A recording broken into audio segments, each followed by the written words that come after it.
Buenas tardes, bienvenidos al Museo de Nerja. Desde la Fundación Cueva de Nerja estamos muy agradecidos de su presencia y sobre todo de que la asociación La Bolaera pues elija este espacio para realizar este magnífico ciclo de conferencias, del que hoy tenemos una muestra más con la directora del museo, con Ana Márquez, y a la que va a presentar Francisco Capilla. Gracias, Ángel.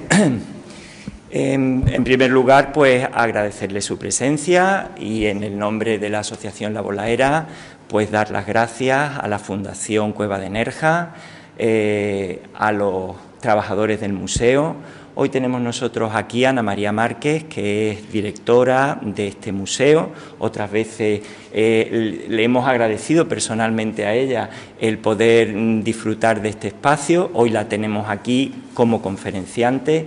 Ella además es arqueóloga, es una gran conocedora no solo de la Cueva de Nerja, sino de los cavernamientos que hay en las proximidades de la Cueva de Nerja.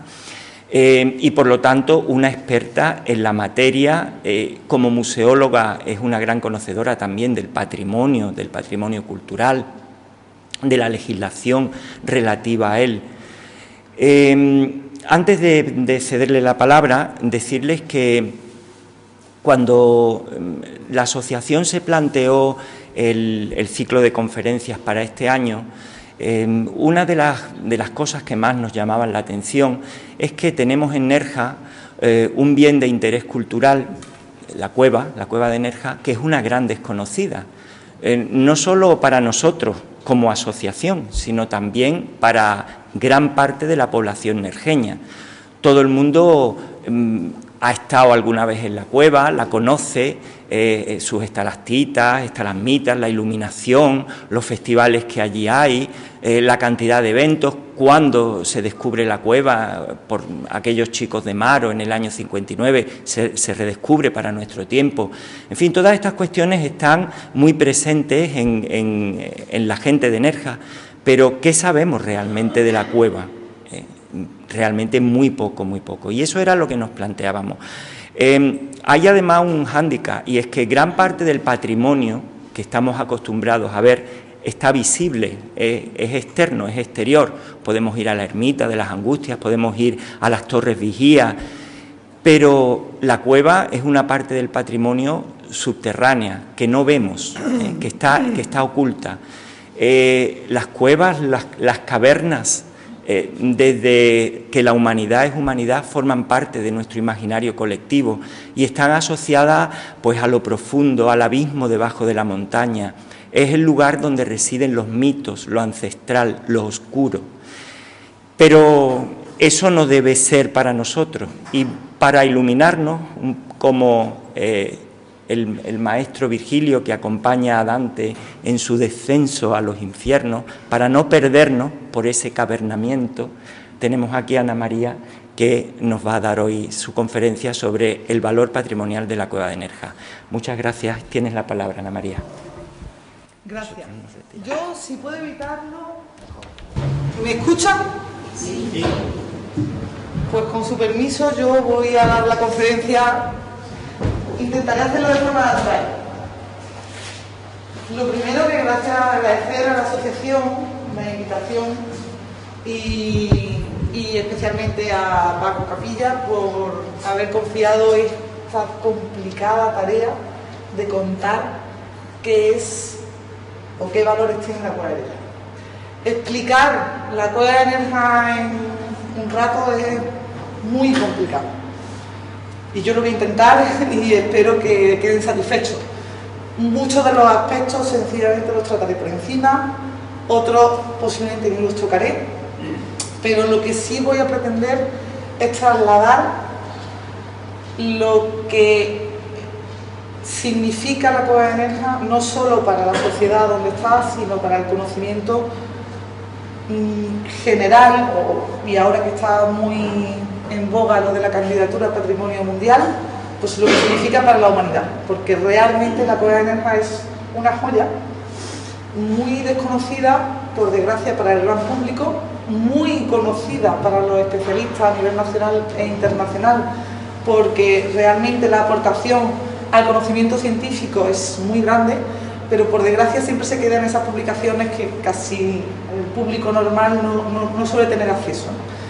Bien, así que me han encargado hoy la labor tan complicada de trasladar un poco ese conocimiento, que no es solo mío, sino que proviene de muchísimos investigadores durante muchos años, que intentaré desgranar aquí. Van a ser 3 aspectos los que intentaré mostrar a lo largo de esta charla. Pueden interrumpirme cuando quieran, pueden hacer las preguntas que quieran, que vamos a ver si podemos hacer esto un poco conjunto. Me gustan los diálogos, así que dialoguemos. ¿Qué mejor forma de mostrar los valores que tiene la cueva de Nerja, o una de ellas, desde luego, es la de contarles que la cueva realmente está protegida de 4 formas diferentes? La primera protección data del 61, cuando se declara monumento histórico-artístico, y donde realmente lo que caracterizan, o lo que en ese momento hacen énfasis, es, como bien decía Paco, la belleza de sus formaciones geológicas. No obstante, hacen alusión, como ven en este cuadro, hace alusión también a sus pinturas rupestres y a su yacimiento prehistórico. Pero de cualquier forma, lo que más hincapié hacen todavía en aquella época es a la espectacularidad de su forma. Años después, en el año 85, la Ley del Patrimonio Histórico Español la cataloga de bien de interés cultural, pero no concretamente a la cueva de Nerja, sino a todos aquellos lugares, cuevas, abrigos que tengan arte rupestre. Por defecto, o por ministerio de ley, incluía la cueva de Nerja, pero no específicamente. En este párrafo, la ley ya evoluciona con respecto a la de los años 60, y aquí ya sí habla de bienes o inmuebles de carácter histórico susceptibles de ser estudiados con metodología arqueológica. Lo estoy leyendo por aquello de que no lo vean, porque no sé si se ve bien.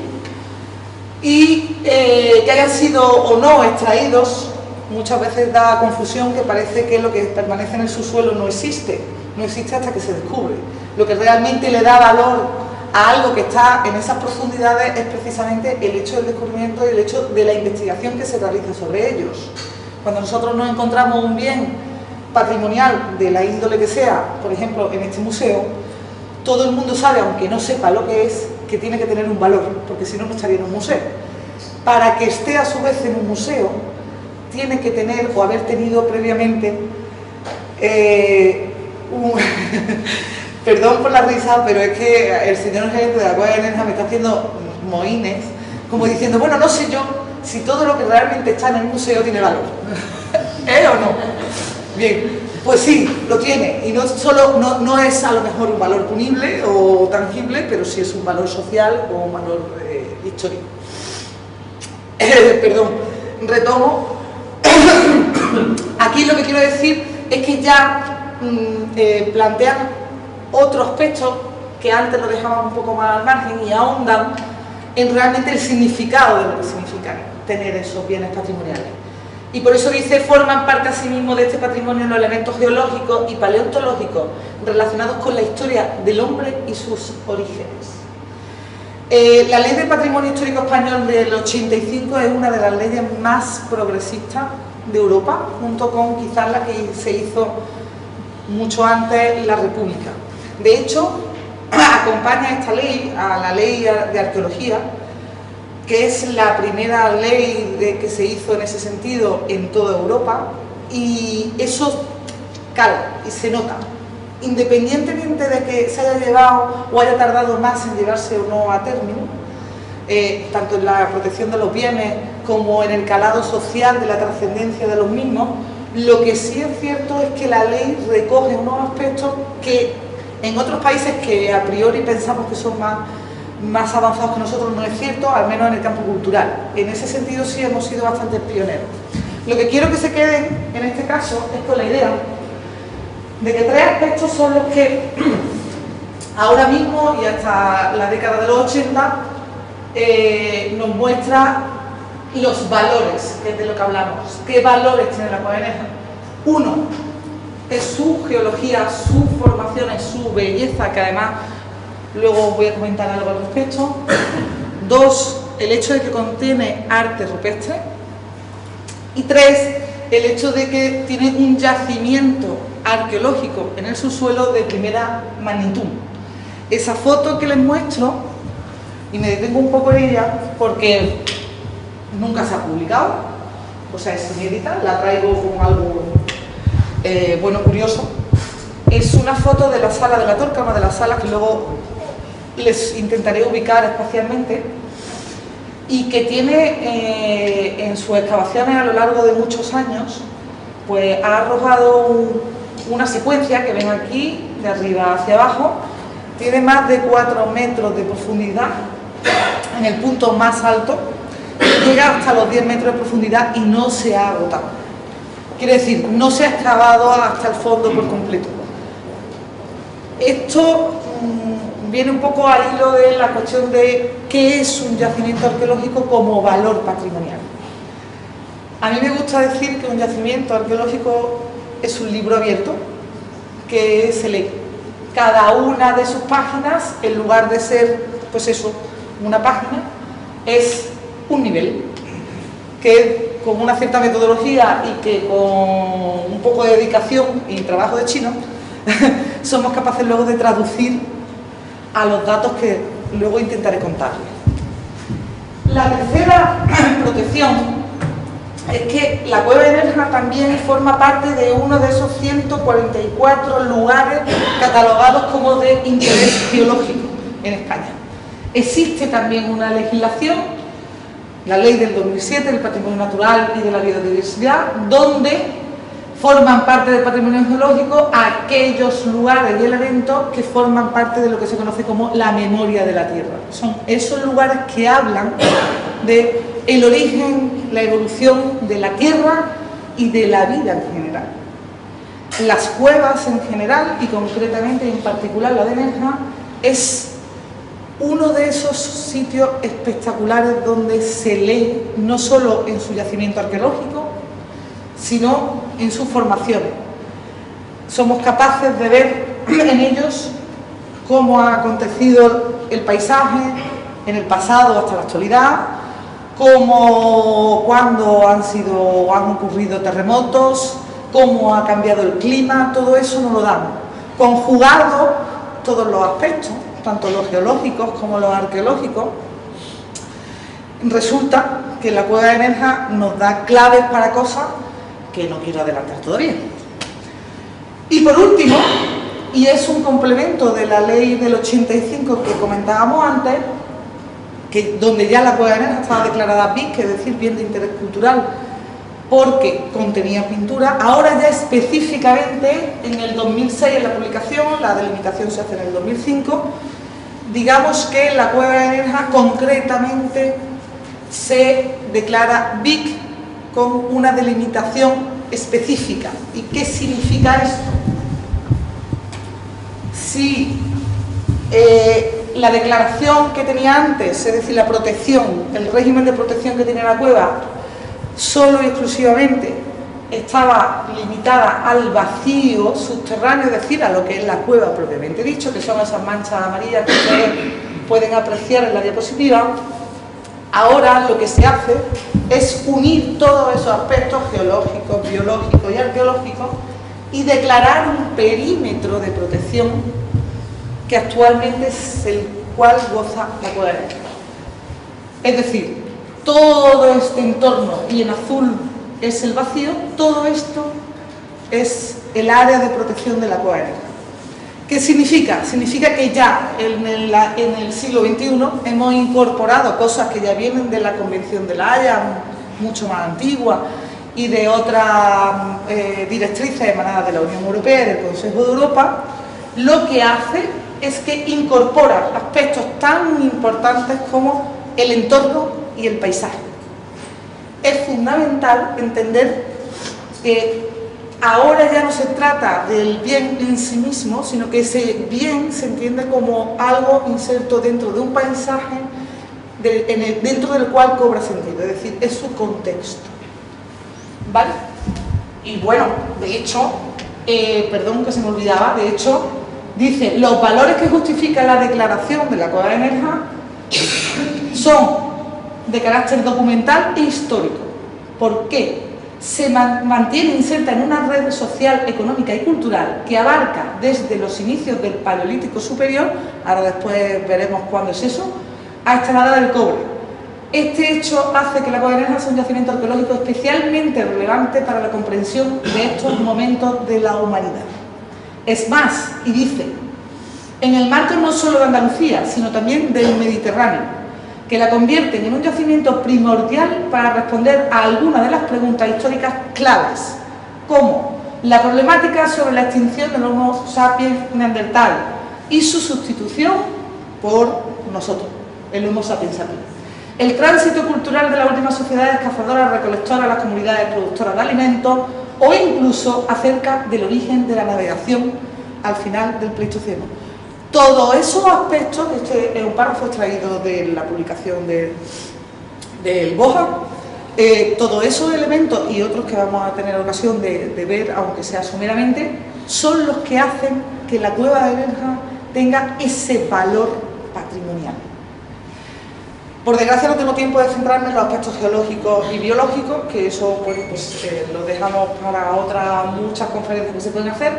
Me voy a centrar en los aspectos arqueológicos e históricos, que creo que es lo que puedo aportar algo más, pero quiero que tengan claro que la cueva, y respecto a sus valores patrimoniales, engloba todo ese sentido. Y en esto, que era un poco lo que les adelantaba, conceptualmente pasamos, en general, de una consideración del patrimonio basada en los criterios estéticos e históricos que había en el pasado, a una concepción ligada a su origen como producto cultural. Es decir, entendiendo que es un producto de una actividad del ser humano. Esto es lo que hace, cuando hablamos de patrimonio arqueológico, que entendamos que se trata de la interrelación o la unión del medio físico con las comunidades humanas. Eso es lo que constituye el patrimonio arqueológico, y no la pieza en sí misma especial o la muralla en sí mismo concreta. Eso, fuera de su contexto, carece de todo valor. No dice ni aporta nada. No deja de ser, como muchas veces en la sociedad escuchamos, piedras viejas. Las piedras viejas, para que cobren sentido, tienen que tener su contexto. Y eso es lo que hace especialmente relevante, en este caso, a la Cueva de Nerja, que además funciona como una cápsula del tiempo, porque permaneció, a pesar de que ha tenido sus avatares, sellada, y nos llegó a nosotros sellada con todos esos elementos que poco a poco vamos descubriendo. Bien, y creo que una vez ya aclarado en dónde nos situamos y qué significa a nivel patrimonial la Cueva de Nerja, vamos a situarnos, porque todo el mundo conoce la Cueva de Nerja, todo el mundo seguro que está aquí ha visto la Cueva de Nerja, ha disfrutado de ella, pero no sé hasta qué punto todos tienen en la mente la magnitud de la Cueva de Nerja. Realmente lo único que se visita de la Cueva de Nerja es esto que ven ustedes en rojo, que en línea recta son unos 800 metros. Sin embargo, no sé si lo leen, se lo leo yo, la superficie, en superficie, hablamos de 35.404 metros cuadrados de superficie. En volumen, que es otra medida absolutamente diferente, no tenemos el dato preciso, pero es, imagínense, quiere decir, yo estoy andando, o puedo recorrer andando 35.000 metros cuadrados, o 35 kilómetros, que viene a ser lo mismo, pero lo que es el volumen de la sala, en la capacidad que abarca a nivel de aire y de todo lo que eso conlleva, es la inmensidad. Si el público, o solo está abierto al público, esta zona que ven en el recorrido, el yacimiento arqueológico más potente se encuentra aquí, No obstante, ahora lo vamos a ver con un poquito más de detenimiento. A esto, por eso se le llama las galerías turísticas, o también se le llama las galerías turísticas o bajas. Y se llama baja porque topográficamente esta zona está más baja que estas otras. De aquí que estas se conozcan como las galerías altas y aquellas como las galerías nuevas. Creo que más o menos el visitante medio que entra a la Cueva de Nerja tarda como unos 40 minutos en hacer este recorrido a pie, más o menos al ritmo normal de cualquier persona que quiere disfrutar un poco de la belleza que le muestra, sin ver nada más. El turista que entra solo ve, pues eso, como decía Paco, la belleza o la espectacularidad de sus formaciones. Ya está. Realmente, quizás la zona mejor conservada a nivel de esa espectacularidad está aquí. Que hoy por hoy, bueno, pues la Fundación Cueva de Nerja ha puesto en marcha una serie de visitas que se puede hacer en régimen más restringido, en grupos, etcétera, pero que tampoco van a permitir ver otro aspecto que es el arte rupestre. Aquí, señalizado con una especie de capita, que es el logo de la Fundación, lo que intento mostrar es dónde están situados aquellos puntos donde hay arte rupestre o bien un yacimiento arqueológico potente. Estamos en las galerías turísticas. Aquí en la esquina derecha ven en rojo resaltado en la zona que estamos, dentro de lo que es la cueva completa. Dentro de las galerías turísticas, a ese paso en que los turistas van, no aprecian que en el recorrido está todo plagado, aquí faltan algunas, está todo plagado de puntos de arte rupestre. Y que a su paso dejan atrás la zona más importante para el estudio científico a nivel arqueológico de la cueva. ¿Y por qué esta zona es donde se concentra el mayor yacimiento arqueológico de la cueva? Fácil. Los prehistóricos eran antiguos, pero no tontos.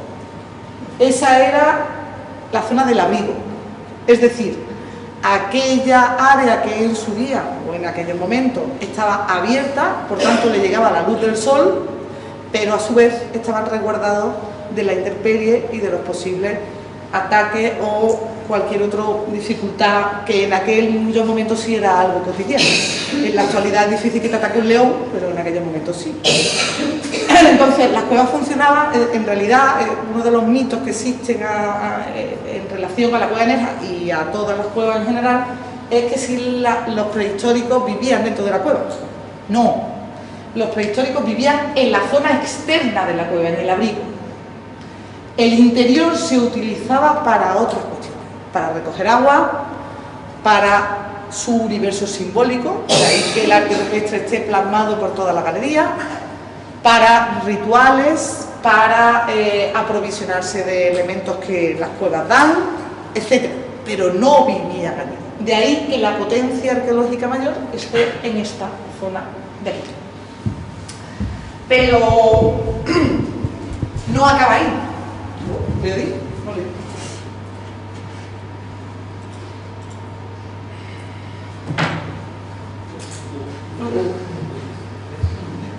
Estas cosas se me han ocurrido. Hemos tenido suerte. Bien, dejamos atrás la zona turística y pasamos a la galería alta. Es curioso, en la galería alta, en un sitio tan inaccesible y tan alejado, porque hoy por hoy se entra con unas escaleras, se entra con unas rampas, se entra con luces, es decir, está la cueva urbanizada. Si son capaces ustedes de hacer un proceso de abstracción e imaginársela sin escalera, sin rampa, entrar desde la boca actual, que la original está taponada, pero que viene a estar al lado de la boca actual por donde entramos, hasta esta zona de la galería alta, imagínense la aventura que suponía llegar hasta ahí. Pero no solo la aventura de llegar hasta ahí, sino que plasmaron sus códigos gráficos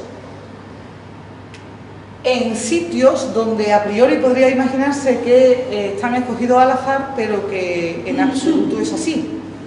Son sitios escogidos con su carga simbólica y que responden a una estructura topo-iconográfica, es decir, a una estructura espacial y a la vez relacionada con los elementos que muestran. En este caso son animales o signos. Eso tiene una normativización, está normativizado, está estructurado desde la entrada hasta el final. Es decir, que estamos hablando de un sistema de comunicación como pudiera ser los jeroglíficos. Ese sistema de comunicación está sistematizado, está estudiado, lo que no conocemos es el significado del mismo. Y es fácil, no hemos encontrado la piedra roseta. Y va a ser complicadito que la encontremos. Pero bueno, intentamos acercarnos a ella. Lo que me interesa ahora mismo destacar, luego veremos un poco el arte rupestre, pero lo que me interesa destacar es que sepan que la presencia del hombre prehistórico llega hasta la mitad de las galerías altas. Es decir, que realmente la ocupación humana, y además durante 40.000 años en la Cueva de Nerja, de forma prácticamente ininterrumpida, es de primera magnitud. Y llegamos a la parte, pues eso, quizás más rara. Cuando digo que la Cueva de Nerja quizás queda un poco chico, no lo sé si alcanzarán a verlo, intentaré decirles de viva voz o desgranarles un poco este cuadro. He intentado ser muy simple y he intentado ser lo más concisa posible, de cara también a que vosotros podáis preguntarme aquellos aspectos que quieran profundizar. La Cueva de Nerja tiene una secuencia ininterrumpida que va desde el 40.000 hasta los 3.000 años cuando hablamos de época prehistórica. Esto que ven aquí, kilo A, BP, eso, cosas raras, es sencillamente para abreviar. Kilo A significa miles de años. Es decir, este 3 es 3.000 años, 4.000 años, 5.000 años, es una forma de abreviar. Y BP no deja de ser en inglés y traducido al español antes del presente. Los arqueólogos prehistóricos no trabajamos con fechas calendáricas, es decir, no trabajamos con el calendario gregoriano o cristiano, sino que trabajamos con fechas geológicas de la Tierra. Y de ahí que hablamos en años antes del presente. Dicho esto, lo que me interesa es que se queden con varias ideas. La primera, que contamos en la Cueva de Nerja con una secuencia que nos va desde el Paleolítico Medio, es decir, hace 40.000 años, que era un momento en toda la península ibérica en la cual vivían una especie humana distinta a la nuestra. Es más, en este momento concretamente convivimos dos especies humanas. El Homo sapiens sapiens, un hombre anatómicamente moderno, es decir, nosotros, también conocido como hombre de Cro-Magnon, y el Homo de Neandertal, que es Homo sapiens neanderthalensis, ese famoso Homo que todo el mundo quizás relaciona con alguien brusco, con alguien tosco, pero que en realidad, disculpen, pero que en realidad no se diferencia demasiado de nosotros. Esto es una reconstrucción, como se podrán imaginar, pero yo les aseguro que si a un Homo de Neandertal lo vestimos y lo metemos en un autobús, pasa desapercibido totalmente. Porque seguramente conocerán ustedes a personas que tengan unos rasgos más o menos toscos. Esto es una dramatización, pero en realidad no difiere mucho. Aquí a su derecha, si se quieren entretener en leer las características que los diferencian, pues ahí están. Lo que me interesa resaltar es que la Cueva de Nerja fue testigo de un momento histórico único, en el cual convivieron dos especies humanas. No son homínidos, homoides, monos, simios, no. Son dos especies humanas. Y esto me sirve para introducir el concepto de especie. Veamos, cuando se habla de razas, la raza china, amarilla, roja o negra. Bien, eso es falso, no existe. Desde el punto de vista biológico existen especies. Lo que diferencia a un negro de un blanco de un chino es la etnia, no la raza ni la especie. me interesa resaltar esto para que entiendan el concepto de especie. Es decir, estamos hablando de que somos dos seres humanos diferentes, como yo puedo tener dos perros distintos, pero de especies diferentes. Es decir, puedo tener un caniche y un pastor alemán, pero son perros. Lo que no podrán es reproducirse entre sí. ¿Soy capaz de trasladar la idea? Pues es un poco lo que nos pasa a nosotros. Estamos hablando de dos seres humanos, pero diferentes. Y es uno de los pocos momentos históricos en que eso ocurre. Y la Cueva de Nerja es testigo de ello. Y además no solo testigo, veremos algo más. El siguiente... ¿Cuál puede ser la causa de la extinción de la especie neandertal? Hay dos teorías, dos teorías suficientemente aceptadas actualmente. Y además ocurrió aquí, en la Costa del Sol, en Málaga concretamente. O nos los comimos, que es una, porque hay datos que indican ello, aunque dicho así suena muy vulgar, pero la realidad es que, bueno, hay ciertos datos en determinados yacimientos, no muy lejos de aquí, donde hay alguna prueba de restos humanos con marcas de canibalismo. Y la segunda teoría, porque eso tiene unos datos muy precisos y muy concretos, la segunda teoría, un poquito más desarrollada y más fundamentada, es el hecho de que su modo de vida, que les permitió en realidad vivir bastantes más miles de años que nosotros, llegó a agotarse por la presión social a la cual nosotros le sometimos. Es decir, el Homo de Neandertal es la única especie europea realmente, es decir, ellos se evolucionan en Europa, no en África. Nosotros sí somos africanos, nosotros venimos de África, pero los neandertales evolucionan en Europa y se adaptan a un clima muy frío, con unos medios de vida y unos modos de vida, de ahí su anatomía también, que está adaptada al frío perfectamente. Esos modos de vida, su sociedad, su forma de organizarse, etcétera, está adaptada a eso y además a un sistema cazador donde se agrupan en bandas de determinados números de individuos que se mueven por el territorio. Cuando los sapiens sapiens, es decir, nosotros, llegamos de África con otra carga social y con otras formas, parece que les sometimos a una presión y ellos fueron replegándose desde Europa, buscando, porque además coincide con una época de un clima diferente, etcétera, se van replegando hacia el sur de Europa y por eso la extinción de los neandertales, la clave está aquí. Por eso también es tan sumamente importante el hecho de que la Cueva de Nerja tenga indicios de la ocupación de neandertales hacia esa fecha.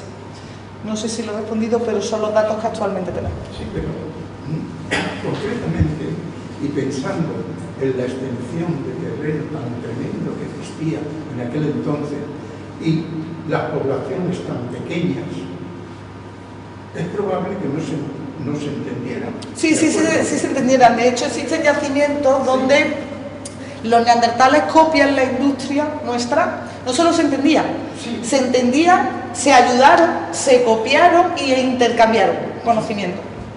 Hay pruebas de ello, o sea, eso, y además tenemos las pruebas aquí. No se podían reproducir entre ellos, ¿de acuerdo? Reproducir, en principio no. Bien, no podían tener descendencia, pero sí podían mantener relaciones. Se extinguieron. Entonces, ahora mismo los datos están ahí.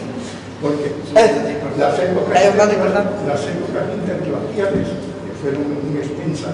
Nosotros estamos viviendo ahora mismo en un interglaciar, de hecho. No, por eso digo que no fue la causa.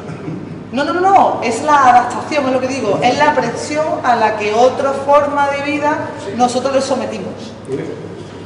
El segundo periodo más, quizá, que ha dejado una huella importante en la Cueva de Nerja y en su yacimiento, es el Paleolítico Superior. Estamos hablando ya de sociedades cazadoras-recolectoras, es decir, su modo de vida y su forma de producción es cazar y recolectar aquello que la naturaleza da, es decir, no producen, se aprovechan de los recursos que le da el medio, con una salvedad que ahora después contaré. Y ese Paleolítico superior nosotros lo tenemos representado entero, desde la Auriñaciense, es decir, desde el primer periodo que abre el Paleolítico superior, nosotros tenemos toda la secuencia sin solución de continuidad, al completo. Es uno de los pocos yacimientos de Europa que tiene toda la secuencia completa. Eso nos hace especialmente bien posicionados a nivel científico, porque muchas veces para reconstruir contamos con hojas de un libro de un sitio, hojas de otro libro de otro, que muchas veces no obedecen a las mismas condicionantes climáticos o geofísicos, etcétera, etcétera, etcétera.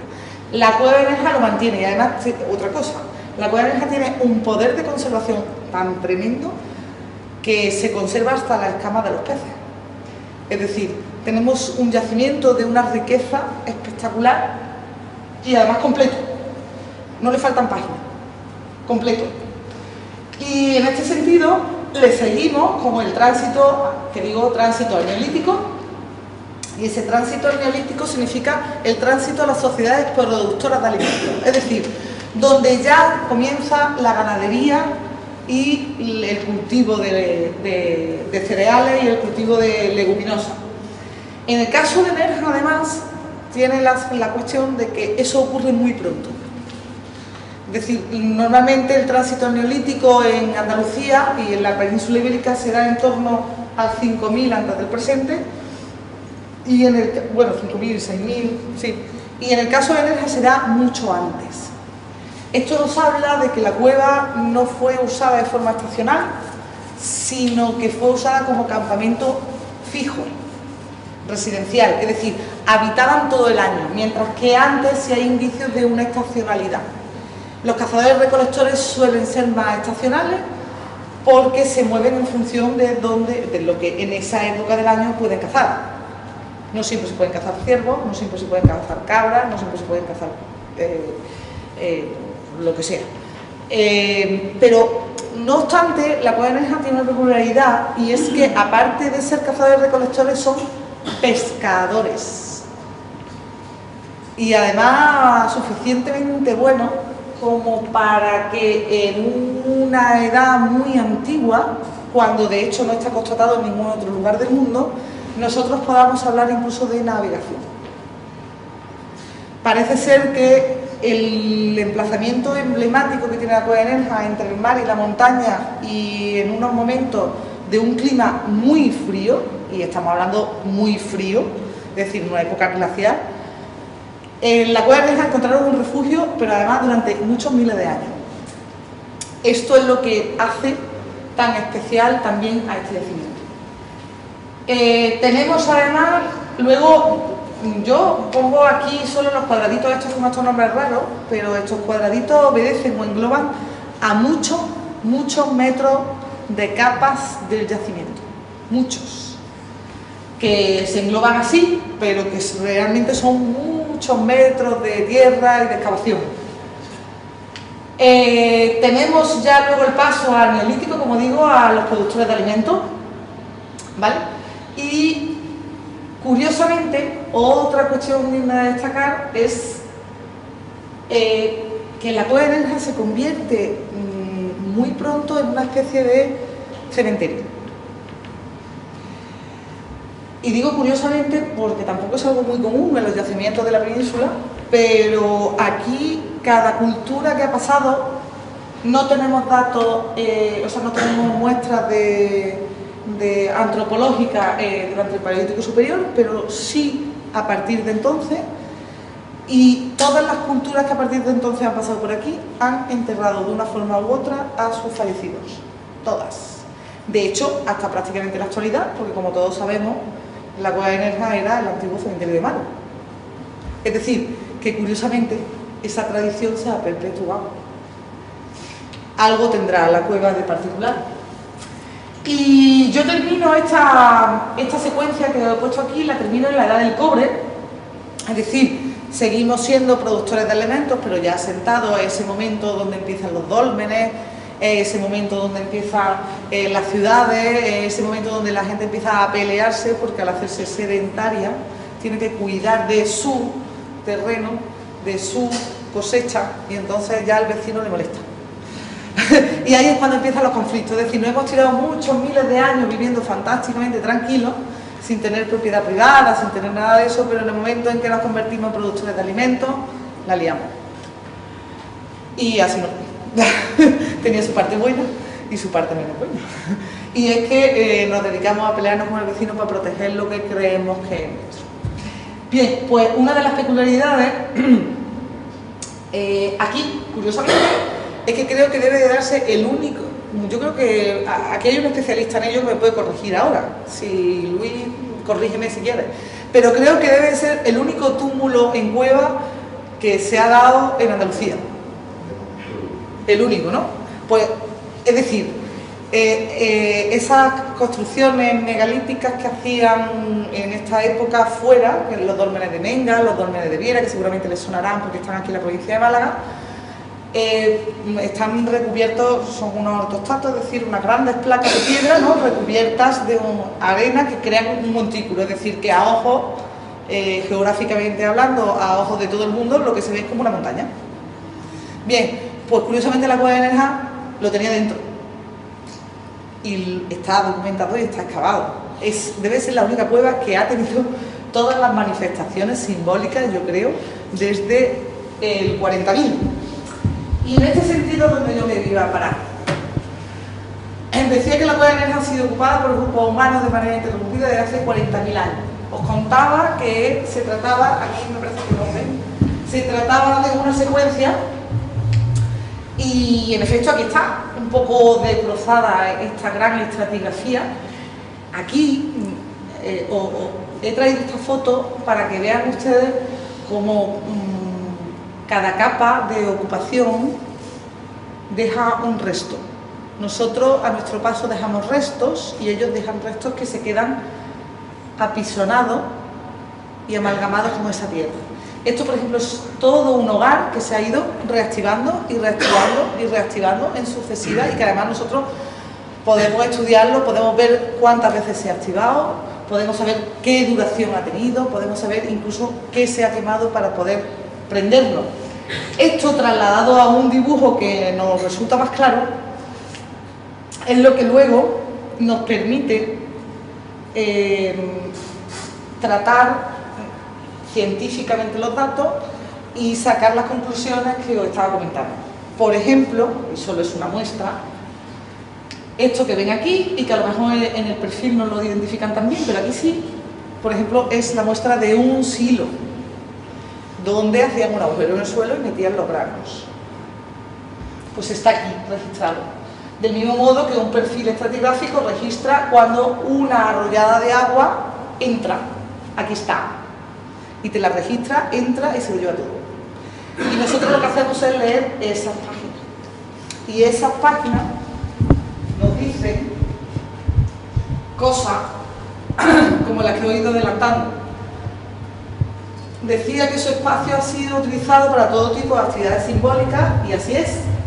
Contaba que se había hecho un túmulo y esta es la reconstrucción, según la excavación que se llevó a cabo, del túmulo que les comentaba.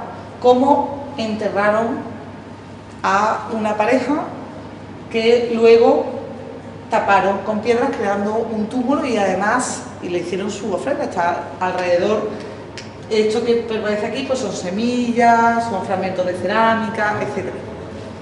Aquí, en esta reconstrucción, solo se pretende, lo que pretende ilustrar es cómo era la cueva o la boca de la cueva en original.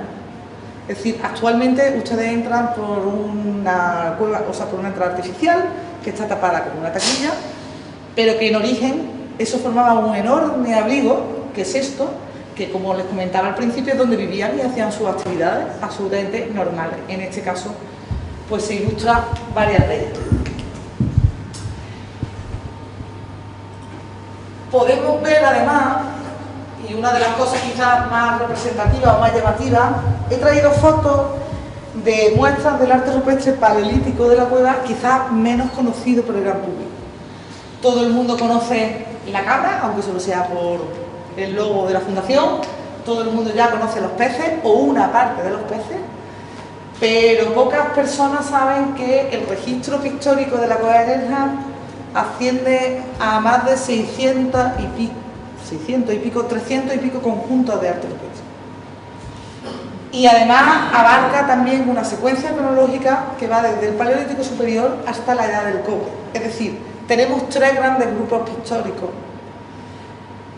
Uno del Paleolítico Superior, otro del Neolítico y otro del Calcolítico. Es decir, que también las manifestaciones gráficas han quedado plasmadas en su interior de manera ininterrumpida. Eso sí, unos grupos se respetaron a otros. En otras cuevas no sucede así, aquí sí. Aquí les traigo una muestra sencillamente de una cierva, les pongo el calco al lado por si no son capaces, y no porque no sean capaces, sino porque realmente, por desgracia, el arte rupestre es un bien muy frágil y se va perdiendo, y a lo mejor pues la foto no se ve bastante bien, pero como ven es una cierva, o es la cabeza de una cierva, en vertical. Aquí tienen otra cabeza de otra cierva, no sé si la identifican bien, son tres trazos. Es muy simple, pero creo que muy ilustrativa. Aquí tienen la cabeza de un caballo, que si siguen mi puntero creo que podrán ver. ¿Sí? ¿La identifican? ¿O lo hago otra vez?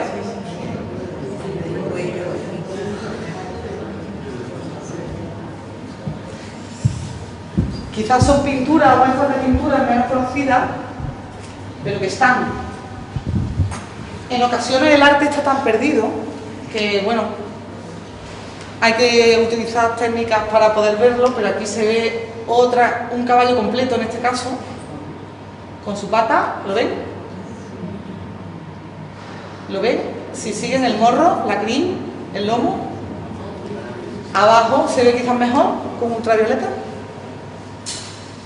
Y aquí ven una cierva completa en este caso, ¿sí?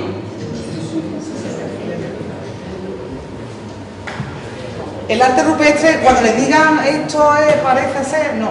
El arte rupestre se ve o no se ve. Si es. Y creo que en este caso, aunque esté perdido, ven perfectamente que es una cierva, identifican perfectamente que es una cierva, identifican perfectamente que es un caballo, ¿no? Perdón, ¿y los rupestres no puede ser una mujer embarazada? ¿Mujer embarazada? ¿Puede ser No. Siento, pero no. Está estudiado. Ahora, cuando vean las fotos quizás que les traigo de los peces, quizás lo vean mejor. Bien, estos son muestras del arte paleolítico de la cueva. Quiero decir que el arte paleolítico no se limita solo a, pues eso, a los peces y a la cabra, sino que hay todo un elenco de animales y de signos que no traigo porque los signos son a base de puntos y rayas, pero que los animales junto con los signos forman, como les decía, lo que podemos denominar, o lo que en su momento el profesor Sánchez Díaz, que fue el que estudió el arte rupestre, calificó como oraciones. Pero también tenemos, como digo, arte rupestre de otra época más reciente, y ya en este caso sí hay antropomorfo, como vemos aquí. Este arte data aproximadamente de hace 5.000 años, mientras que este data de hace unos 2.500. Y digo este, que aquí, por desgracia, no tenía a mano, no sé, no he sido capaz de encontrar, mira que tengo fotos de eso, pero no he sido capaz de encontrarla. Este es un arte que llega hasta la Galería Salta, que antes les mostraba, que está hecho a base de trazos y de signos en negro, que además por eso hemos podido datar, porque está hecho con carbón, y está datada exactamente en unos 2.500 años, mientras que esta pertenece a una pareja de lo que comúnmente nosotros denominamos bailarinas, pero que científicamente se llaman antropomorfos en este caso, con brazos en asa, muy típico de un arte que en el resto de la península habitualmente se encuentra al aire libre, en abrigos. Y nosotros, sin embargo, pues lo tenemos dentro de la cueva. Eso sí, lo tenemos en la zona externa de la cueva, lo tenemos en lo que en su día constituiría el abrigo. Es decir, volvemos a que obedece a una norma. Pues tenemos muestras de todo. No les traigo, también tenemos grabados de la época del Calcolítico. En fin, una muestra bastante amplia de lo que es uno de los valores más importantes de la cueva de Nerja, como es el arte rupestre. Por otra parte, decíamos que el hecho de haber podido tener una datación de 40.000 años, esa datación se ha obtenido en el contexto de el conjunto, uno de los conjuntos más famosos de arte prehistórico de cuevas, de los pisciformes, que como ven ya la cosa cambia, ¿no? En la foto, ¿ahora? Sí, sí. ¿Ahora sí? ¿Ahora ya no ves más peces? No, pero parece también la mujer. Son 1, 2, 3, de hecho aquí se puede ver la aleta, ¿la ves? Aquí y aquí y aquí. Y son diferentes conjuntos dentro de una misma sala. Bien, en el contexto de esa sala y debajo de este conjunto pictórico se han encontrado unos restos de carbón que han podido ser datados y es lo que ha arrojado una fecha de 40.000 años de antigüedad. Ya cuento esto, aunque ha salido publicado, ya ha salido en los medios, pero ya lo cuento para el público que no lo conozca. Esos 40.000 años de antigüedad evidentemente no es una datación directa del arte, porque este arte está hecho con óxido de hierro, es decir, con materia inorgánica y no puede ser datada. Al menos la ciencia hoy por hoy no nos lo permite, a lo mejor dentro de unos años sí, pero actualmente no. Podemos datarlo de forma indirecta y de hecho es lo que se está haciendo, lo que se va a hacer. Porque lo que podemos datar es la superficie donde se encuentra y las capas de concreción que las recubre. Con lo cual tiene uno el antes y el después. De forma indirecta uno sabe a qué rango cronológico pertenece. Actualmente la forma indirecta que se ha podido obtener, como les digo, es a través de un carbón cerca y ha dado una fecha de 40.000. ¿Qué significa esto? ¿Significa que el arte haya sido hecho por neandertales? No.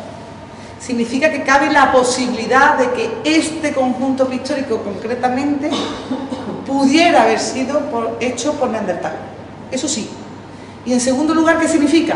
Significa que los neandertales al menos llegaron hasta este punto de la cueva. Y este punto de la cueva se encuentra en la galería alta y bastante alejado. Habitualmente una persona normal, escalando, con cuerdas, arneses y todo tipo de seguridad, tarda en llegar, si es ágil y está bien, un par de horitas o 3. Si no está muy ducho en la materia, puede tardar hasta 10. Quiero decir, no es precisamente un lugar accesible al cual todo el mundo pueda llegar. ¿Otra vez te ríes? Tardaste menos, ¿no? Pues yo conozco a quien ha tardado hasta 12.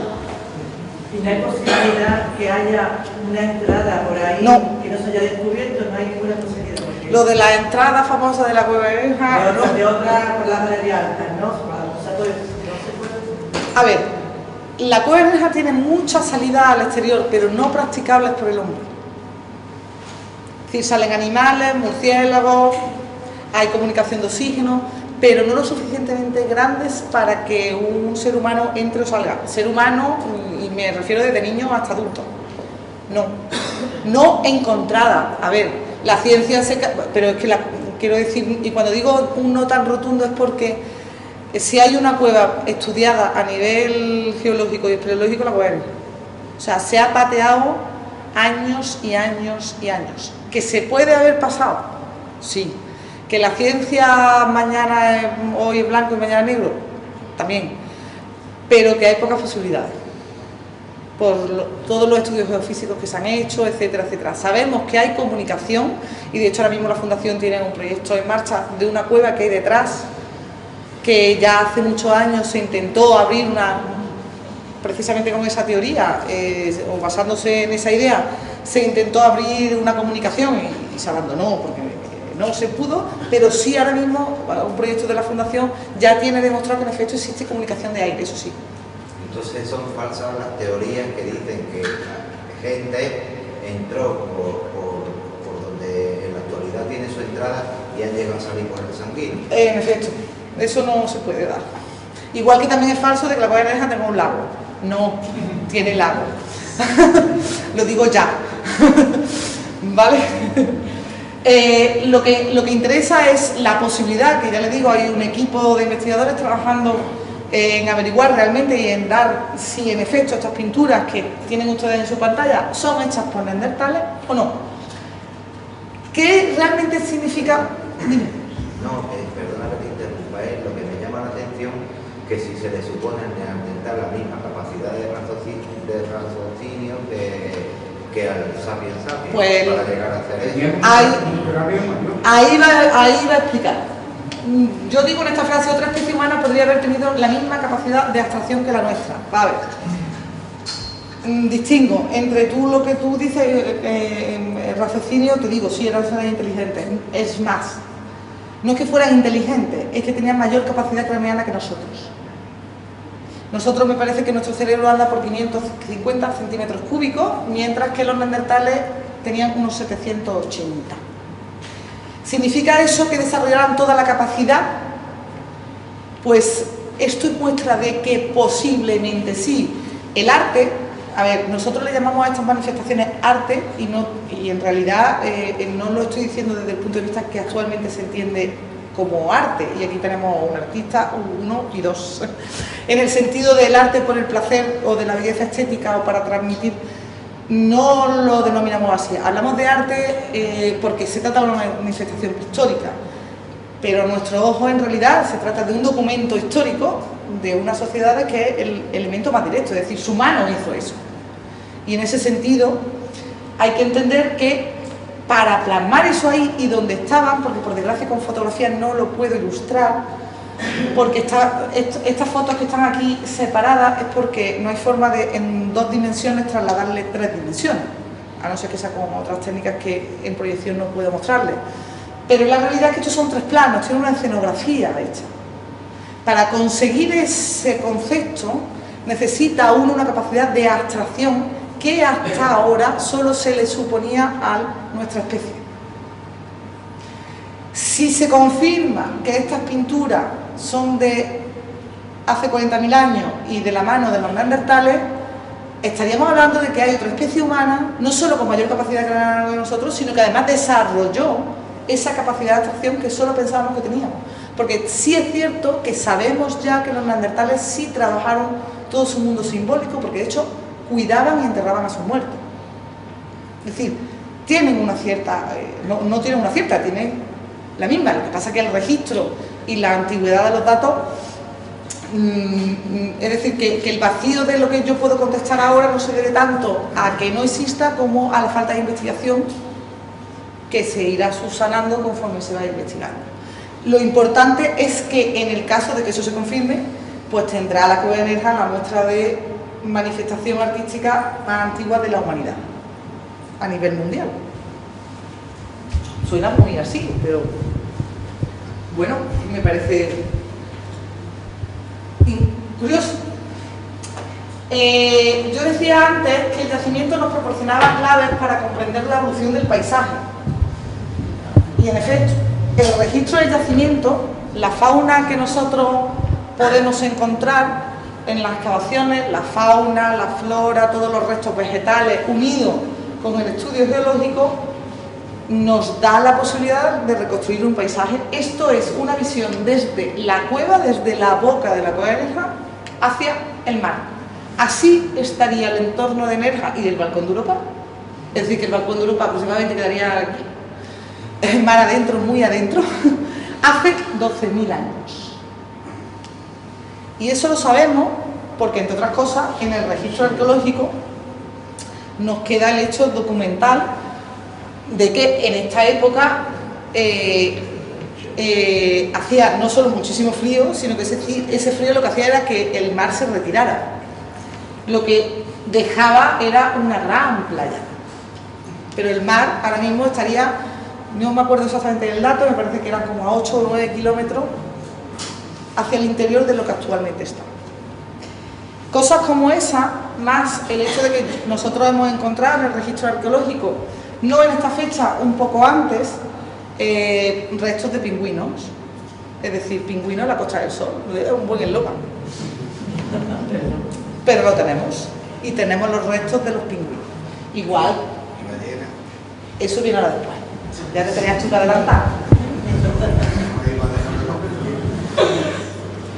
Ya te tenías tú que adelantar. Y esa es la última clave que yo intentaba traer aquí, que no solo por lo de la ballena.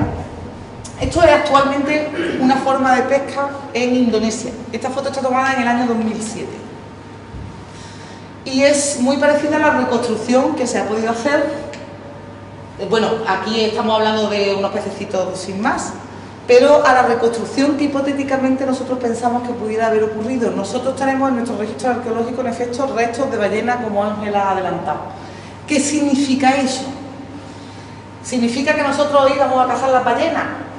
Bueno, cabe la posibilidad, pero es poco probable. Lo que sí significa es que nosotros aprovechamos esos recursos porque las ballenas estaban varadas. Pero hay otras muchas especies que, sin ser especies de altura, siendo aún de bajura, sí nos permite afirmar que en torno a 12.000 en la cueva de Nerja, los habitantes de la cueva de Nerja, y digo los habitantes de la cueva de Nerja porque el registro faunístico se ha encontrado dentro de la cueva en el yacimiento, los habitantes de la cueva de Nerja es posible que tuviesen algún tipo de navegación, porque hay especies imposibles de cazar a nivel de costa. Y decir esto, junto con algún otro dato por ahí bastante curioso, nos está hablando de algo que está reservado, o se hablaba de la navegación. Luis, ¿me sitúa el año exactamente de cuando consideramos la navegación? ¿En toda regla? Exactamente. Estamos hablando de que 10.000 años antes en la cueva de Nerja existen datos de que aquí se navegaba. Sí, no era navegación de altura, pero sí era navegación de bajura. Ya vamos bien. En fin, que creo que con todas estas pequeñas claves lo cierro esta conferencia y esta charla para que podáis hablar y comentemos lo que queráis. Un poco mostrarles que todos estos datos y muchísimos más que ya les digo que darían para otra hora más, pero que yo creo que ya me he pasado con creces, se debe a muchísima investigación hecha desde los años 50, desde que se descubre la cueva de Nerja en el año 59. Y gracias a todos los equipos de investigación, solo muestro aquí a aquellos que han excavado.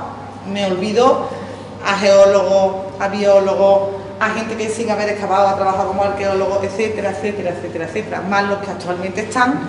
Gracias a todo ello disfrutamos hoy de este patrimonio, porque no nos olvidemos que sin la investigación es imposible conservar, y sin ello además sería imposible que yo estuviera aquí contando estas cosas.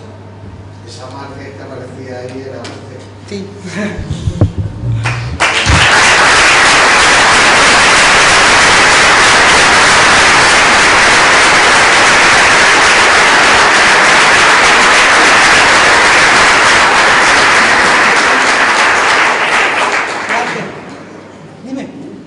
Bueno, a mí me había llamado la atención el dato que había comentado, aunque no seguro, de no lo comimos. Ah, que lo he dicho así, me sale a mí esas cosas. La verdad es que no me imaginaba que en algún momento de la historia el canibalismo pudiera ser algo normal, pero no me imaginaba que en un estadio tan tardío. Y por otra parte, no puede ser que esas marcas que se han encontrado en los huesos sea o pertenezca a otro tipo de proceso, como el de escarnar los cuerpos, que también se puede. Las marcas de trazadores con las que se realizan se identifican perfectamente cuando se trata de herramientas que han descarnado, ya sean en piedra, metálica o de cualquier índole, a cuando se trata de marcas humanas. Es decir, eso está estudiado. Cuando hablamos de que hay marcas posibles de canibalismo, y he dicho posible, es porque realmente existe una posibilidad. Pero, como he dicho, en este caso estoy hablando del yacimiento de Zafarraya, a casi 2 kilómetros de aquí, en el límite entre Málaga y Granada, hacia el norte. Es una mandíbula que se encontró hace ya muchos años y que tiene esas marcas. Ojo, insisto, es el único dato que existe, pero no se puede obviar. Por eso he dicho así un poco jocosamente, no lo comimos, porque una de las grandes incógnitas es que no tenemos muertos neandertales, dicho así. No tenemos esqueletos ni restos humanos neandertales. Hay en Portugal, en un par de yacimientos que ahora mismo me vienen a la cabeza, pero debe haber 3, 4, 5 individuos, no sé en los últimos tiempos si no hay. Entonces, una de las grandes preguntas es, ¿dónde puñetas están? Ana, si se confirma la hipótesis de la autoría neandertal de las pinturas, por supuesto que el vuelco revoluciona, sería brutal. Habría que revisar. ¿Podría plantearse la transmisión del conocimiento desde el hombre de Neandertal al sapiens en ese caso? Es decir, porque partimos de la idea de que el Homo sapiens, pues todas sus manifestaciones simbólicas, artísticas son propias. Pero no se podría en ese caso plantear esta otra hipótesis, que hubiera podido haber un trasvase de conocimiento desde el Neandertal al sapiens. Sí, mira, te comento, existe un momento histórico en el Paleolítico Superior que obedece o que se corresponde con una tecnología que se llama, tiene un nombre muy rocambolesco, se llama Châtel-Perroniense, que se localiza en el norte de la península ibérica y que se encuentra en lo que se conoce como una interestatrificado, es decir, esa secuencia arqueológica tiene un nivel de Homo sapiens sapiens y un nivel de Neandertal, un nivel de Homo sapiens sapiens y un nivel de Neandertal, donde la tecnología de ese nivel de Neandertal es copia de la del sapiens sapiens. Es decir, sabemos que hubo un trasvase de conocimiento y que se enseñaron. En este caso, esa tecnología nos dice que el conocimiento fue de sapiens a neandertal. Eso no quita para que en efecto pudiera ser en la otra dirección, perfectamente. En el momento que hay contacto y que eso está comprobado, puede plantearse como hipótesis, sin problema. La posibilidad existe. Y no sé si tienen alguna preguntilla más. Ana, ¿qué pasa si no se extingue el neandertal? Pues que sería fantástico. Sería, vamos, a mí me parecería algo maravilloso. Conviviríamos dos especies diferentes. Bueno, ojo, a lo mejor no se hubieran extinguido después, o nosotros. Sí, bueno, de hecho nosotros vamos por el camino. Dime. O nos hubieran extinguido. Claro, nosotros vamos por el camino con nosotros mismos. Sin ayuda de nadie. Esa idea me parece fascinante. Es que es espectacular, es decir, vosotros tenéis que pensar que ahora mismo donde estamos, aquí en la Costa del Sol, aquí en esta punta, en el culo del mundo de Europa, es donde está la clave hace 35.000 años. Es decir, que aquí en Nerja esa fecha de 40.000, que bueno, es que claro, nosotros hablamos de miles de años como de canica, yo lo comprendo, pero a estos niveles, claro, los cambios actualmente se suceden muy rápido, pero en aquella época los cambios tardaban miles de años en suceder. Entonces, hablar de una diferencia de esa fecha de 40.000 y la última fecha que nosotros tenemos en un yacimiento en Torremolinos es aproximadamente, me parece que son 36.000, 35.000. Estamos diciendo que en 5.000 años tenemos las claves aquí de por qué se extinguieron. Y tiene que ver con nosotros. Es así de simple. Y claro, sería apasionante saber que en realidad nada más que en 30.000 años nosotros hubiésemos podido compartir estos momentos. Claro, estamos en el sitio al menos. Cuando entráis en la cueva de Nerja, impregnaros de ello.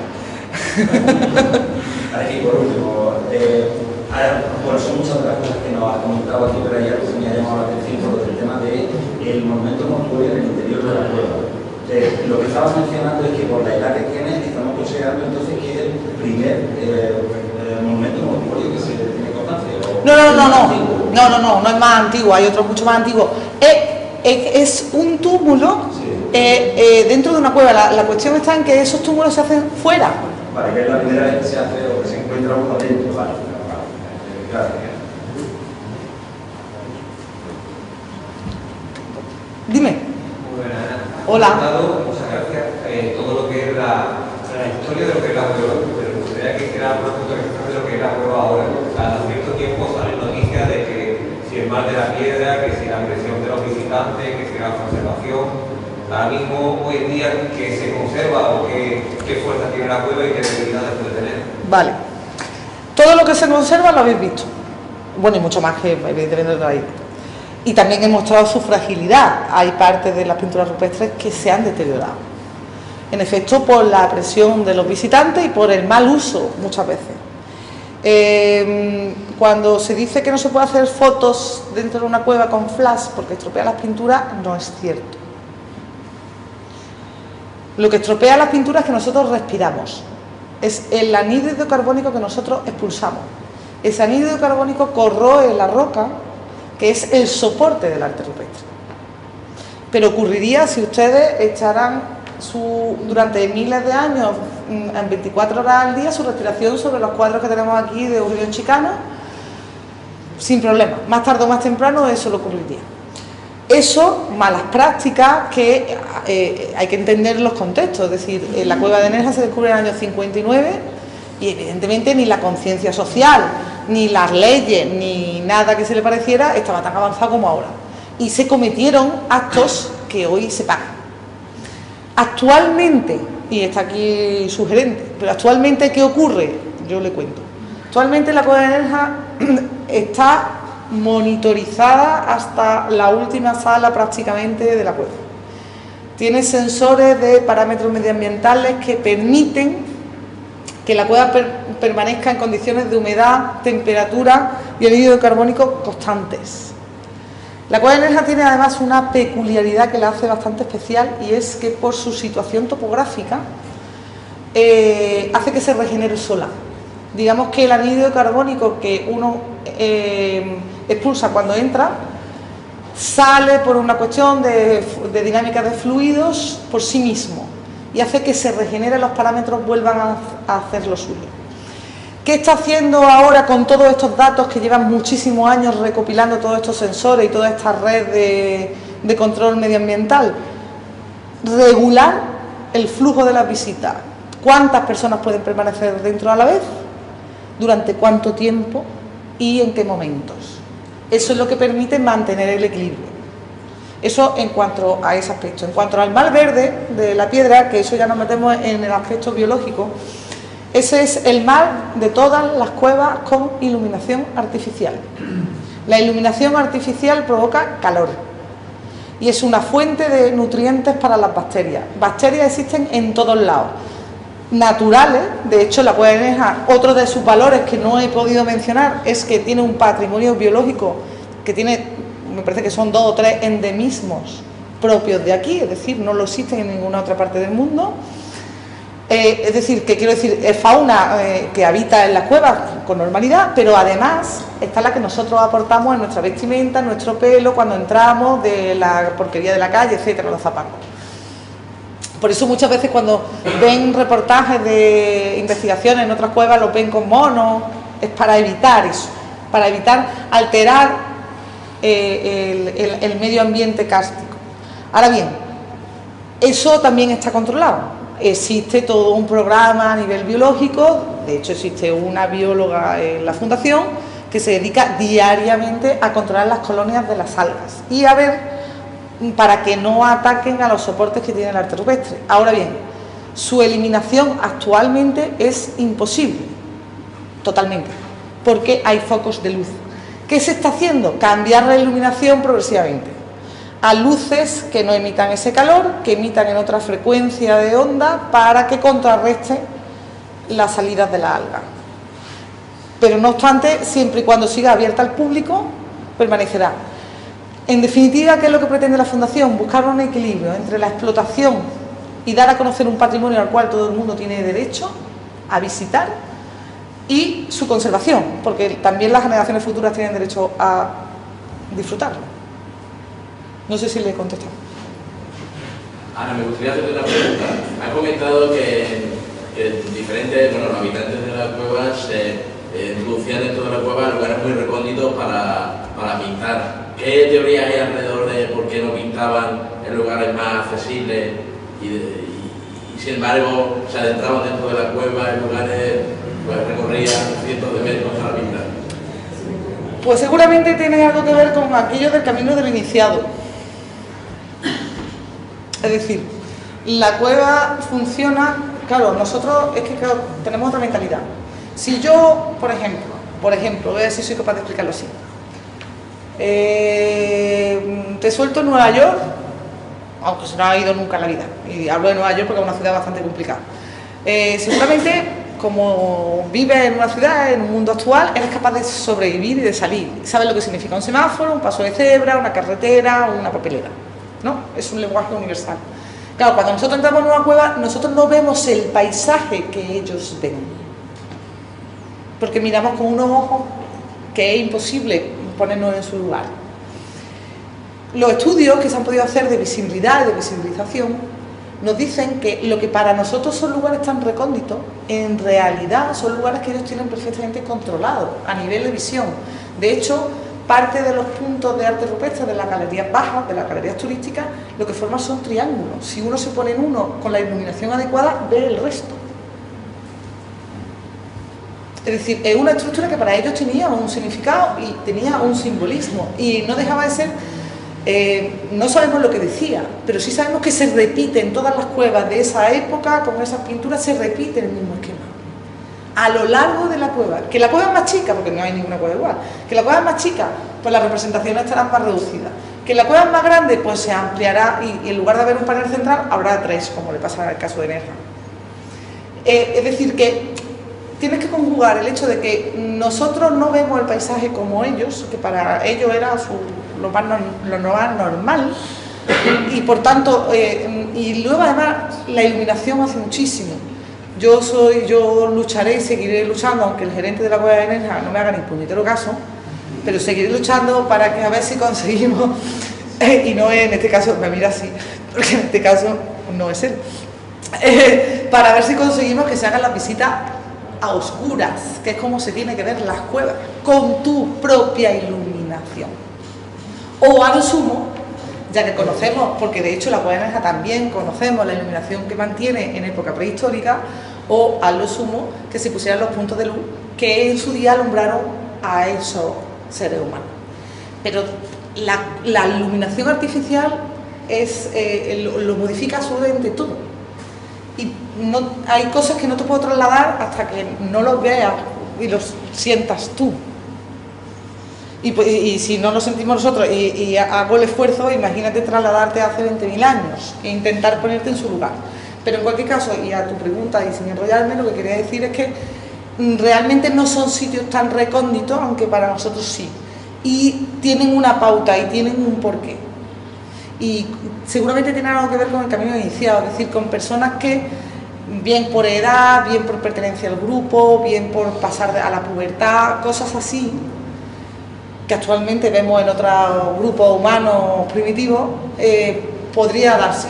Es decir, si eres capaz de llegar hasta allí y ver aquello, está para una serie de personas reducidas. Sí. Yo quería también hacer un par de preguntas, una relacionada al hilo de lo que hemos venido de la Constitución Nacional de Venezuela. En referencia a lo que acaba de comentar él, se podía dar la casualidad debido a que, como ha comentado antes, la accesibilidad a la cueva era muy difícil, es ahora y es muy difícil para la gente. Imaginaron en aquella época, tenían los medios que tenemos nosotros ahora, de que haya podido saber algún cambio cultural en la cueva, que pues permitiera a estos seres poder a las personas ir con más facilidad a esa parte profunda. Están documentados toda la evolución a nivel geológico, en tiempo geológico 40.000 años es nada. Los cambios geológicos se experimentan a lo largo de cientos de miles de años. ¿Y puede haber a lo mejor algún terremoto o algún tipo de hecho lo hay documentado, pero está todo documentado. Hubo un terremoto documentado hace 800.000 años. Y sabemos el cambio que eso ha producido porque están los bloques y de hecho encima han crecido formaciones nuevas, es decir, podemos calcular el tiempo. Y la cuestión está en que el paso de acceso de la galería alta a de las galerías bajas turísticas a la alta, solo hay uno, y es así, y no hay más. Es que no hay más. Y el hilo de lo que decía Miguel antes, bueno, se sabe a ciencia cierta el tiempo que estuvieron coexistiendo las dos especies. Se ha dicho que no podían procrear entre ellos, pero cabe la posibilidad de que hubiese un cambio evolutivo y que permitiera que eso hubiera podido pasar y que nosotros precisamente pudiésemos venir de otra especie derivada de la acción de ellos dos? No. A la última pregunta no. Radical. A la primera, porque biológica, genéticamente lo llevamos en el ADN escrito, por eso digo no. A la primera, de hecho, ha habido durante unos años que se barajaba bastante positivamente la teoría de un resto, un niño que se halló en Portugal en un yacimiento y que en efecto se pensaba que era de la unión de un neandertal y de un sapiens. Eso ya está demostrado y que tampoco. Actualmente la biología y la genética nos dice que no. Seríamos como la mula. ¿Qué le pasa a la mula? La mula que es de la unión de, al final es estéril. Pues eso. Sin embargo, hay una teoría reciente en base a los conocimientos que se tienen sobre el ADN, ¿no?, que intenta explicar el porqué de la adaptación del sapiens en un breve espacio de tiempo a un clima frío. Y dice que esa adaptación se la facilitó de alguna manera la mezcla con el neandertal, que ya llevaba establecido. ¿De quién es esa teoría? Ahora mismo no te sé decir el nombre, pero vamos, de hecho, el sapiens precisamente no estaba adaptado a un clima frío, como te decía, venía de África. Claro. Y no se adaptó en tan poco tiempo. De hecho, esa presión que yo decía que ejercía sobre los neandertales es porque realmente la especie adaptada al frío son los neandertales. Y por eso han sido 350.000 años lo que ellos han sobrevivido frente a cuántos llevamos nosotros. No, bueno, no sé ahora mismo de dónde has escuchado eso. No sé hasta qué punto tiene la unión, o sea, lo que me chirría en esa teoría es la unión del clima frío con el que sea una mezcla. Genéticamente, los restos de neandertales que existen, que hemos encontrado, claro, por eso digo hasta ahora, porque luego los descubrimientos siguen, que actualmente se conocen, tanto de neandertales como de sapiens sapiens, y de hecho en la cueva de Nerja y aquí el museo alberga 3 restos de Cro-Magnon, es decir, de Homo sapiens sapiens antiguo, que bueno, al menos se analizó así, que luego se ha demostrado que no, pero se analizó así, y lo que quiero decir es que se le ha hecho el ADN, y el ADN es chino. Quiero decir que están estudiados los ADN sí, una parte del ADN mitocondrial se sale de allá, ¿no? Quiero decir que que los datos que tenemos del ADN, tanto de especies sapiens sapiens antiguas como de neandertales, nos dicen que no ha habido mezcla, si no sale del ADN, no ha habido mezcla, ¿no? Hay 12 tipos de mitocondrias. ¿Cómo? Que digo que hay 12 tipos diferentes de mitocondria, sí, hasta ahora estudiados, ¿no? Sí, bueno, pero a nivel nuestro, nosotros lo que hacemos es el ADN mitocondrial, pero femenino, que es el que no te da error.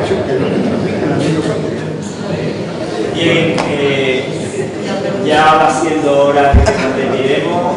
Yo agradecer a Ana pues, la conferencia tan aclaratoria, decirles que con esta finaliza el ciclo de conferencias por esta temporada de la Asociación La Voladera, la retomaremos después del verano, y ya que está aquí el gerente de la cueva, recordarles lo que ocurrió con el mito de Orfeo y Eurídice. Orfeo perdió a su esposa Eurídice, a la cual mordió una serpiente, y fue al inframundo, que es a donde iban los muertos. Orfeo desciende al inframundo y consigue que Perséfone le permita regresar al mundo de los vivos con su mujer, con una sola condición, que no debe mirar hacia atrás bajo ningún concepto, ni mirarla, ocurra lo que ocurra, porque si no, podía venirse atrás de todo el tema. Orfeo no se conforma con eso, y en un momento dado, cuando la luz del sol estaba dándole a Eurídice en casi todo su cuerpo, pero no en toda la parte que estaba todavía en la sombra, se le ocurre mirar hacia atrás, se le ocurre hacer lo que no debía hacer. Y Eurídice se esfumó, se volatilizó. Y esto viene al hilo de los gobernamientos, de las oquedades y todo eso. Quería yo un poco recordar esta historia. Buenas noches.